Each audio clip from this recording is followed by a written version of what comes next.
എല്ലാവർക്കും നമസ്കാരം. ഇന്ന് ജാനിച്ചൻ്റെ പുതിയൊരു വീഡിയോ ആയിട്ട് വന്നതാണ്. പുള്ളിക്കാരുടെ മുടിയുടെ സ്റ്റൈലൊന്ന് മാറ്റാമെന്ന് വിചാരിച്ചു. ആക്ച്വലി കുറേ തപ്പി നോക്കി നെറ്റിലും എല്ലായിടത്തും. അങ്ങനെ അവസാനം അവൾക്ക് ഇഷ്ടമുള്ള ഒരു ഹെയർ സ്റ്റൈൽ തപ്പിയെടുത്തു. അത് ചെയ്യാനായിട്ടുള്ള പോക്കാണ് ഇത്. അത് എത്രമാത്രം ചേരുമെന്നൊന്നും നമുക്കറിയത്തില്ല. എന്നാലും പുള്ളിക്കാർ സമ്മതിച്ചു. എൻ്റെ കയ്യിൽ നിന്ന് മൊബൈലും വാങ്ങിച്ചു തന്നെ വീഡിയോ ഒക്കെ എടുത്തു പുറത്തേക്ക് പോവുക. ഒരുങ്ങി റെഡിയായി ഞാനും വൈഫും അവളും നേരെ കാറിൻ്റെ മേത്ത് പോകുന്നു. കാറിൽ കയറി ലുലുവിലേക്കാണ് പോക്ക്. ലുലുവിലാണ് ഈ സലൂൺ ഉള്ളതെന്ന് വൈഫ് പറയുന്നു.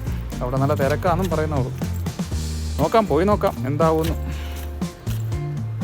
അങ്ങനെ ലുലുവിലേക്കുള്ള പോക്കാണ്. എന്തായാലും ഹ്യൂമിഡിറ്റി കുറച്ച് കുറവുണ്ട്. അല്ല, ഈ സമയത്തൊക്കെ ഇന്നലെ നല്ല ഹ്യൂമിഡിറ്റി ആയിരുന്നു. പുറത്തേക്ക് ഇറങ്ങാൻ പറ്റാത്ത ഹ്യൂമിഡിറ്റി.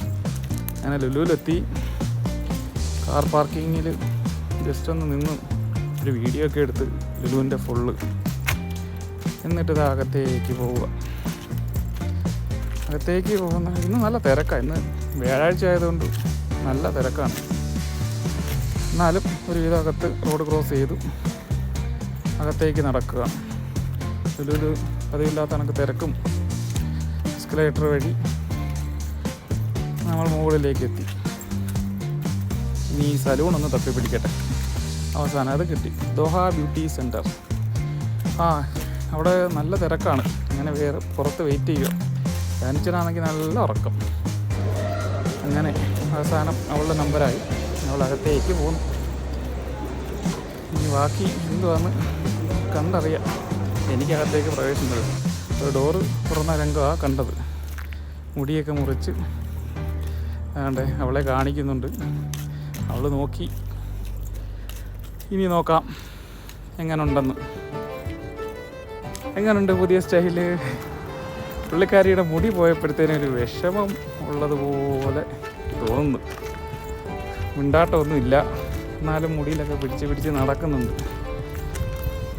അങ്ങനെ സമാധാനിപ്പിച്ച് ഞാൻ പറഞ്ഞ് ഒരുവിധം റെഡിയാക്കി. അങ്ങനെ പുള്ളിക്കാരിക്ക് എന്നാലും ഒരു വിഷമം. പല ആവർത്തിയായി കണ്ണാടിയിൽ നോക്കുന്നുണ്ട്. വണ്ടിയുടെ കണ്ണാടിയിൽ പോയി നോക്കുന്നു.